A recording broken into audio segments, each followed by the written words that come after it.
ভাৰতৰ বিভিন্ন স্থানত পেনশন স্কিম যেটো নতুনকৈ ভাৰত চৰকাৰে যেটো ইউপিএছ বা ইউনিফাইড পেনশন সিস্টেম বুলি চৰকাৰে কৈছে সেই স্কিমটোক লৈ কিন্তু বহু ধৰণৰ প্ৰটেষ্ট হোৱা দেখা পোৱা গৈছে ভাৰতৰ বিভিন্ন স্থানত তাৰ কাৰণ কি মানুহে কি বিচাৰে আমি এবাৰ জানিবলৈ চেষ্টা কৰো আহক আৰু তাৰ লগতে আমি এখিনিও জানিবলৈ চেষ্টা কৰো যে ইউপিএছ এনপিএছ আৰু পুৰণা যেটো ওল্ড পেনশন সিস্টেম তাৰে ভিতৰতনো কি মেইন ডিফাৰেন্সেস আছে আৰু কোনটোত আপোনাৰ লাভ হ'ব লোকসান হ'ব বা আপোনালোকে তাৰ বিষয়ে কি অপ কৰিব লাগে আজিৰ তাৰিখলৈকে ইউপিএছ বা ইউনিফাইড পেনশন সিস্টেম অসমত লাগু হোৱা নাই বা ভাৰতত কতো লাগু হোৱা নাই অহা 1 এপ্ৰিল 2025 তাৰিখৰ পৰা ই লাগু হ'ব আৰু অসমত হ'ব নে নহ'ব হেতু সময়ত গম পোৱা যাব কিন্তু এখন বিজেপি শাসিত ৰাজ্য হিচাপে যেহেতু কেন্দ্ৰটো বিজেপিয়ে আছে গতিকে ইউপিএছ অসমত লাগু হোৱাৰ যথেষ্ট সম্ভাৱনা আছে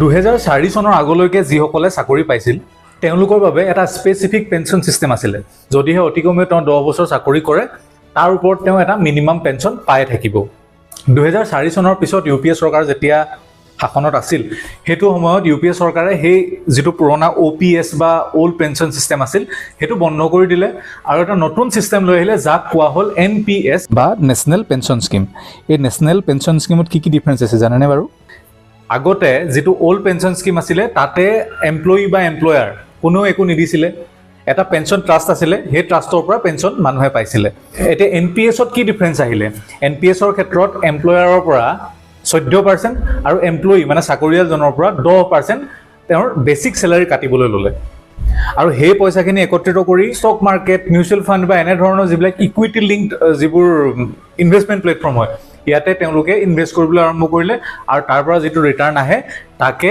60% লামসাম আৰু 40% এনুইটি হিচাপে মানুহক পেনশন দিবলৈ ধৰিলে আৰু এটা কাম কৰা হল হেতু সময়ত আগতে কেৱল যিখিনি চৰকাৰী এমপ্লয়ি চৰকাৰী চাকৰিয়াল আছিল তেওঁলোকৰ কাৰণে পেনশন এভেইলেবল আছিল কিন্তু 2004 চনৰ পিছৰ পৰা এনপিএছ যেতিয়াৰ পৰা আহিল সেই সময়ৰ পৰা চৰকাৰী লগতে কাৰোবাৰ যদি চাকৰিও নাই তেওঁলোকেও এনপিএছৰ সুবিধা ল'ব পাৰিছিল মাত্ৰ তেওঁলোকৰ হে যেটো এমপ্লয়াৰৰ ফালৰ পৰা বা যে চাকৰি দিয়ে নিয়োগকৰ্তাৰ ফালৰ পৰা যেটো 14% আহিব লগা আছিল হেতু নাহে কেৱল নিজে যিমান মন যায় হিমানখিনি ইনভেষ্ট কৰি তাৰ এগেইনষ্টত ইকুইটি লিংক স্কিমৰ বেনিফিট ল'ব পাৰে এতিয়া যোৱা 24 আগষ্ট তাৰিখে অৰ্থাৎ 2024 ৰ 24 আগষ্ট তাৰিখে লোকসভাত ইউপিএছ নামৰ যেখন বিল হয় ইউনিফাইড পেনশন সিস্টেম এখন ৰখা হল আৰু মঞ্জুৰিও হৈ গল ইয়াৰ আৰু এনপিএছৰ ডিফাৰেন্স কি ইয়াৰ আৰু এনপিএছৰ ডিফাৰেন্স আছে আমি গোটেইখিনি কথা পাতিম এটা বেসিক ডিফাৰেন্স কৈ দিব বিচাৰিছো এনপিএছত চাকৰিয়ালে 10% দিছিল ইউপিএছতো চাকৰিয়ালে 10% দিব কিন্তু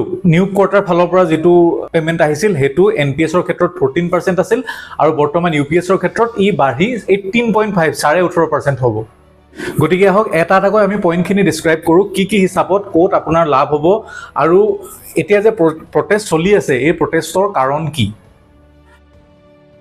এতিয়া হক আমি তিনিটা পেনশন সিস্টেমৰ এটা কম্পেৰিজন কৰি চাওঁ এতিয়া যদি আমি পেনশন সিস্টেমৰ কথা কওঁ ওল্ড পেনশন সিস্টেমটো বহু বছৰৰ পৰাই আছে এনপিএছ 2004 চনত আহিছিল আৰু নন গভৰ্ণমেন্ট যিবিলাক এমপ্লয়ি বা কোম্পানীৰ মালিক বা যিকোনো বিজনেছমেন সকলোৰে কাৰণে এভেইলেবল আছিল ইউপিএছ পুনৰবাৰ কেৱল চৰকাৰী যিসকল কৰ্মচাৰী তেওঁলোকৰ কাৰণে থাকিব আৰু এনপিএছ আগৰ দৰে বিজনেছমেন বা সকলো লোকলৈ উপলব্ধ থাকিব এনপিএছ বন্ধ হৈ নাযায় হেতু মনত ৰাখিব এতিয়া যদি আমি পেনশন এমাউন্টৰ কথা ক'বলৈ যাওঁ তেনেহলে বেসিক পে আৰু ডিএৰ 50% হিমানখিনি পেনশন আপোনালোকে ওল্ড পেনশন স্কিমত পাইছিল আৰু মিনিমাম 9000 টকা পাইছিল আৰু অতি কমেও 10 বছৰ সাৰ্ভিস আপোনালোকে কৰিব লাগিছিল 10 বছৰ চাকৰি কৰাৰ পিছতহে পোৱাটো সম্ভৱ আৰু এনপিএছৰ ক্ষেত্ৰত কথাটো কেনেকুৱা জানেনে এনপিএছৰ যেটো টকা হে টকাটো এনপিএছ ট্ৰাষ্টে কিছুমান ফান্ড মেনেজাৰ ৰাখে তেওঁলোকে হে পইচাটো বিভিন্ন মাৰ্কেটৰ ইনস্ট্ৰুমেন্ট ধৰক মিউচুৱেল ফান্ডৰ নিচিনা যিবিলাক ইনস্ট্ৰুমেন্ট আছে হেবিলাকত ইনভেষ্ট কৰে আৰু হে ইনভেষ্ট কৰাৰ পিছত যিমান টকা হয় তাৰে 60% আপুনি লামসাম হিচাপে ল'ব পাৰে আৰু বাকি যি 40% বাছি থাকিব হেখিনি আপোনাক এনুইটি হিচাপে মাহে মাহে পেনশনৰ নিচিনাকৈ আহি থাকিব গতিকে ইয়াৰ কোনো নিৰ্দিষ্ট বেণ্ড নাই যে ইমান টকাই পেনশন পাব যদিহে মাৰ্কেট ভালকৈ চলে তেনেহলে আপোনাৰ পেনশনৰ লিমিটটো ভাল হ'ব আৰু যদি মাৰ্কেটৰ কন্ডিশন বেয়া হয় তেনেহলে আপোনাৰ পেনশনো কমিব এতিয়া ইউনিফাইড পেনশন সিস্টেমত পেনশন কিমান পাব যদিহে চাকৰিয়ালজনে 25 বছৰ ওপৰত বা 25 বছৰ অন্তত চাকৰি কৰে তেতিয়া হে চাকৰিয়ালজনে বেসিক পেৰ 50% এজ এ পেনশন পাবলৈ সক্ষম হ'ব আৰু যদিহে কোনোবা এজন চাকৰিয়ালে 10 বছৰৰ পৰা 25 বছৰৰ ভিতৰত চাকৰি কৰে তেতিয়া তেওঁলোকে ফিক্স 10,000 টকাৰ পেঞ্চন পাবলৈ সক্ষম হ'ব। তাৰ তলৰখিনিৰ পে'মেণ্ট নাই, অৰ্থাৎ এই ক্ষেত্ৰতো আপুনি অতি কমেও 10 বছৰ চাকৰি কৰাটো প্ৰয়োজনীয়, তাৰ তলত হ'লে নহ'ব। আৰু ইয়াৰ লগতে যদিহে চাকৰিয়ালজন বা পেঞ্চনাৰজনৰ মৃত্যু হয় তেনেহ'লে 60% পেঞ্চন তেওঁৰ ফেমিলি মেম্বাৰে পাব পাৰিব এই UPSৰ ক্ষেত্ৰত। এতিয়া আহোঁ মেইন কথাটোলৈ, যিটো কথাৰ ক্ষেত্ৰত সম্পূৰ্ণ এইবিলাক প্ৰটেষ্টবিলাক যে চলি আছে এই কথাটোৰ ক্ষেত্ৰতে চলি আছে। আচলতে যিটো অল্ড পেঞ্চন চিষ্টেম আছিলে, OPS যিটো আছিলে, তাতে কোনো ডিডাকশ্যন নহৈছিল, অৰ্থাৎ আপোনাৰ চেলেৰীৰ পৰা একো পইচা কটা নগৈছিল পেঞ্চনৰ কাৰণে। কিন্তু 2004 চনৰ NPS অহাৰ পিছৰ পৰা এইটো কটা আৰম্ভ হ'ল আৰু NPSৰ ক্ষেত্ৰত চৰকাৰী চাকৰিয়ালৰ কাৰণে বেচিক পে'ৰ 10% কটা হৈছিল আৰু একেধৰণে সেই বেচিক পে'ৰ 14% চৰকাৰৰ ফালৰ পৰাও দিছিল। আৰু যদি UPSৰ ফালৰ পৰা চাওঁ সেই সম্পূৰ্ণ একেধৰণে 10% চাকৰিয়ালৰ দৰমহাৰ পৰা কটা গৈছিল, বেচিকৰ 10% আৰু বেচিকৰ 18.5% চৰকাৰৰ ফালৰ পৰা দিব।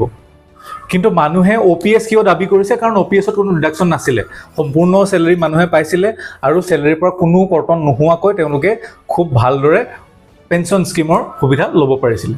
আৰু তাৰ লগতে আৰু এটা কথা এনেধৰণৰ যে মন্ত্ৰী বিধায়ক, আমাৰ যিসকল ৰাইজে যিখিনি নিৰ্বাচন কৰা মন্ত্ৰী বিধায়ক আছে, তেওঁলোকে অল্ড পেঞ্চন স্কিমৰ জৰিয়তে তেওঁলোকে পেঞ্চন লয়। তেনেহ'লে সাধাৰণ যিখিনি জনসাধাৰণ, তেওঁলোকৰ কাৰণে কিয় এনেধৰণৰ নতুন নতুন পেঞ্চন স্কিম অনা হৈছে?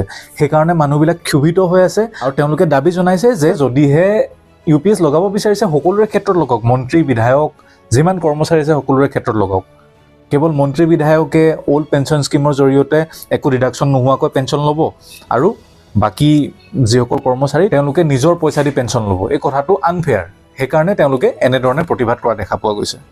আৰু ডিফাৰেঞ্চ আছে, ইয়াৰ পিছৰ ডিফাৰেঞ্চটো হৈছে পেঞ্চন স্কিমত ইনক্ৰিমেণ্ট। আচলতে যিটো OPS বা অল্ড পেঞ্চন স্কিম আছিল তাতে বছৰি দুবাৰকৈ DA ইনক্ৰিমেণ্ট হৈছিল, অৰ্থাৎ ডিয়াৰনেছ এলাৱেঞ্চত ইনক্ৰিমেণ্ট হৈছিল। NPSৰ ক্ষেত্ৰত কোনো ইনক্ৰিমেণ্টৰ কথাই নাই। আৰু শেষত যিটো আমাৰ নতুনকৈ আহিছে ইউনিফাইড পেঞ্চন স্কিম, এই ক্ষেত্ৰত কোৱা হৈছে যে প্ৰতি বছৰৰ যিটো ইনফ্লেশ্যন ৰেট হ'ব তাৰ হিচাপত এডজাষ্ট কৰি ইনক্ৰিমেণ্ট কৰা হ'ব। কিন্তু ইনফ্লেশ্যন ৰেটৰ লগত এটা কথা আছে জানেনে? এতিয়া ইনফ্লেশ্যন ৰেট আমাৰ ভাৰত চৰকাৰে বা যিকোনো চৰকাৰে যেতিয়া ইনফ্লেশ্যন ৰেট উলিয়াই, এইটো এটা কম্পাউণ্ড ইনফ্লেশ্যন বুলি আমি ক'ব লাগিব। কাৰণ ইয়াতে আপোনাৰ দৈনন্দিন জীৱনত প্ৰয়োজন হোৱা বস্তুৰ পৰা আৰম্ভ কৰি আপোনাৰ পিন্ধা কাপোৰ সকলো বস্তুৰ ইনক্ৰিমেণ্টবিলাকক এভাৰেজ কৰা হয়। এতিয়া কিছুমান এনেকুৱা বস্তু আছে যিবিলাক বস্তুৰ দাম বহুত বেছি নাবাঢ়ে আৰু সেইবিলাক বস্তু আমাৰ ইমান এটা প্ৰয়োজনীয়ও নহয়। মানুহে কোনো গৈ সদায় সদায় সোণ নিকিনেগৈ, হয়নে নহয়? মই এইটো কোৱা নাই যে সোণৰ ইনফ্লেশ্যন কম, কিন্তু কথাটো কৈছোঁ যে সদায় সদায় কোনোবা এজন মানুহে গৈ সোণ নিকিনেগৈ। কিন্তু যদি কোনোবাই চাউল কিনি খায় বা দালিকেইটা যদি কিনি খায়, তেনেহ'লে সেই মানুহজনেতো চাউল দালি প্ৰতি সপ্তাহত বা প্ৰতি মাহত কিনিব। গতিকে এই চাউল দালিৰ যিটো ইনফ্লেশ্যন এইটো কম হোৱাটো বেছি জৰুৰী। গতিকে চৰকাৰে ইয়াত কৈছে ইনফ্লেশ্যন এডজাষ্ট কৰিব, কিন্তু চৰকাৰে এটা কম্পাউণ্ড, এটা এভাৰেজ ইনফ্লেশ্যনহে এডজাষ্ট কৰিব। আপোনাৰ স্পেচিফিক যে দালিৰ ওপৰত বা চাউলৰ ওপৰত যি ইনফ্লেশ্যন হৈছে এইটো এডজাষ্ট কৰিম এনেকুৱা নহয়। এতিয়া কথা আহিল ৰিস্ক। যিটো OPS আছিল, অল্ড পেঞ্চন স্কিম আছিল, তাতে কোনো ৰিস্ক নাছিল, চাকৰিলে কোনো পইচা দিয়াই নাই, হয়নে? আৰু কোনো ৰিস্ক নোহোৱাকৈ তেওঁ ধুনীয়াকৈ পেঞ্চনৰ পইচা পাই আছে। যিটো NPS, তাতে মাৰ্কেট ৰিস্ক আছে, কাৰণ আপোনাৰ টকাখিনি আপুনি যিখিনি ইনভেষ্ট কৰিছে সেই টকাখিনি ষ্টক মাৰ্কেটত বা মিউচুৱেল ফাণ্ডছত বা ইকুইটি লিংক যিকোনো বস্তুত আপোনাৰ ট্ৰেড হৈছে বা ইনভেষ্ট হৈছে। আৰু যিটো ইউনিফাইড পেঞ্চন স্কিম যিটো নতুনকৈ আহিছে, সেইটোৰ ক্ষেত্ৰতো চৰকাৰে পইচা ক'ত লগায় সেইটোৰ লগত কথা নাই। আপোনাৰ যিটো পেঞ্চনৰ এমাউণ্ট হ'ব সেইটো ফিক্সড হ'ব আৰু সেইটো আপোনাৰ প্ৰতিমাহে আহিব। ইয়াতো মাৰ্কেটৰ কোনো ৰিস্ক নাই। এতিয়া আহিল টোটেল লামচাম আপুনি কিমান ল'ব পাৰিব।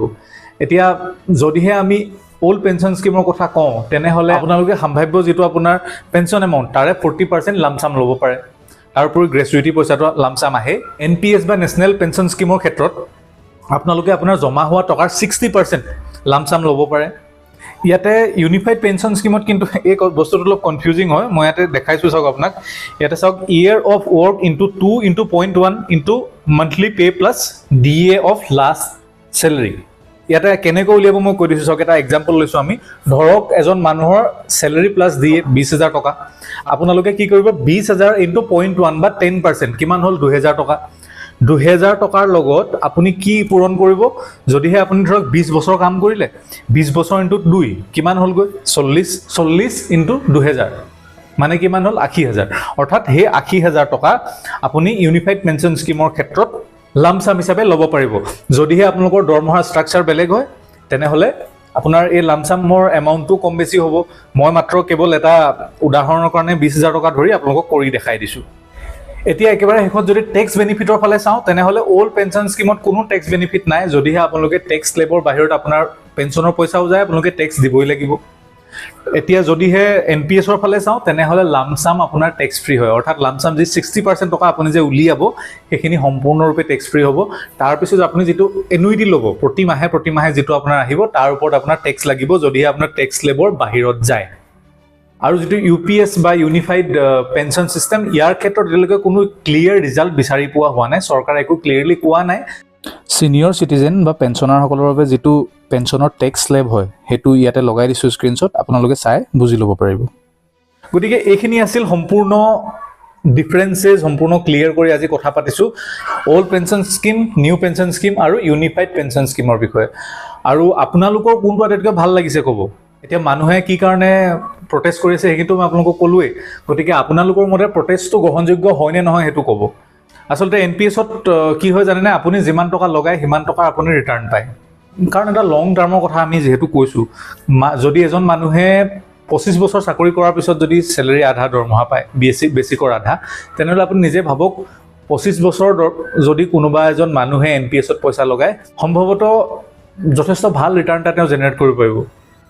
কাৰণ ইকুইটি লিংক হয় আৰু ভাৰতৰ যদি গ্ৰ'থ বাঢ়ি গৈ থাকে তেনেহ'লে ইকুইটি লিংক যিকোনো বস্তু বাঢ়িব। কিমান বাঢ়িব সেইটো নকওঁ, কিন্তু বাঢ়িব। গতিকে যদিহে আপোনালোক চৰকাৰী চাকৰিয়াল হয়ও আপোনাৰ বেলেগকৈ পেঞ্চনৰ ছিষ্টেম আছেও, তেনেহ'লে মিনিমেলি আপুনি এটা NPS-ত ইনভেষ্ট কৰিব পাৰে। বা যদিহে আপোনাৰ মাৰ্কেটৰ ওপৰত ভাল দখল আছে তেনেহ'লে আপুনি মিউচুৱেল ফাণ্ডলৈ যাব পাৰে বা ষ্টকৰ ওপৰতো আপুনি চাব পাৰে। কিন্তু যিসকলে চাকৰি কৰে, যাৰ ওচৰত বেছি সময় নাই, তেওঁলোকৰ কাৰণে কিন্তু মিউচুৱেল ফাণ্ড আটাইতকৈ উপযোগী বুলি মই ভাবোঁ। বাকী ভিডিঅ' ইমানেই আছিল, বহুত বেছি কথা নকওঁ। আজিৰ ভিডিঅ'ত আমাৰ আচলতে মুখ্য বিষয়বস্তু এইটোৱে আছিল প্ৰটেষ্ট কিয় হৈ আছে আৰু যিখিনি ডিফাৰেঞ্চ আছে সেইখিনি মই বুজাই দিব বিচাৰিছিলোঁ। এতিয়ালৈকে UPS লাগু হোৱা নাই যদিও হয়তো 2025-ত লাগু হৈ যাব আৰু অসমতো হোৱাৰ যথেষ্ট সম্ভাৱনা আছে। মই ক'লোৱেই BJP চৰকাৰ আছে অসমতো। গতিকে চৰকাৰী চাকৰিয়াল যদি আপোনালোক হয় তেনেহ'লে কমেণ্টত আপোনাৰ মতামত আগবঢ়াব আৰু আপোনালোকে কেনেধৰণে পেঞ্চন চিষ্টেম বিচাৰে সেইটো নিশ্চয় লিখিবলৈ নাপাহৰিব। আৰু আজিৰ ভিডিঅ'টো চাই কেনেকুৱা পালে তাৰ কাৰণেও মতামত আগবঢ়াব পাৰে। নতুন যদি কিবা ভিডিঅ' চাবলৈ বিচাৰে, জানিব বিচাৰে কিবা কথা, তাৰ বিষয়ে আপোনালোকে নিজৰ মতামত আগবঢ়াব পাৰে, মন্তব্য ৰাখিব পাৰে, কমেণ্ট কৰিব পাৰে।